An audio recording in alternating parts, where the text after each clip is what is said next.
YCP ప్రభుత్వం 9.74 లక్షల కోట్లు అప్పుగా మిగిల్చి వెళ్లిందని ఆర్థిక మంత్రి పయ్యావుల కేశవ్ తెలిపారు.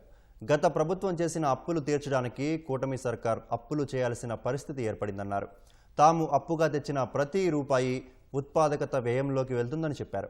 గత ప్రభుత్వ నిర్వాకాల వల్ల సకాలంలో జీతాలు కూడా ఇవ్వలేని దుస్థితి ఏర్పడితే సమర్థ పాలన విధానాలతో ఆర్థిక సుస్థిరత దిశగా ప్రభుత్వం అడుగులు వేస్తోందని కేశవ్ వెల్లడించారు. గురించి మాట్లాడుతున్న ప్రతిపక్ష మిత్రులకి ఒక విషయం గుర్తు చేయదలుచుకుంటున్నాను. 9.74 లక్షల కోట్ల రూపాయలని అప్పు మిగిల్చి వెళ్ళింది మీ ప్రభుత్వమే. మీరు చేసినటువంటి అప్పులు తీర్చడానికి మేము మళ్ళీ అప్పులు చేయాల్సినటువంటి పరిస్థితి తలెత్తింది. కానీ ఈరోజు మేము అప్పుగా తెస్తున్న ప్రతి రూపాయి ఉత్పాదకత వ్యయంలోకే వెళ్తోంది. అది రైతులు, మహిళలు, విద్యార్థులు, వృద్ధుల చేతుల్లోకి వెళ్తోంది.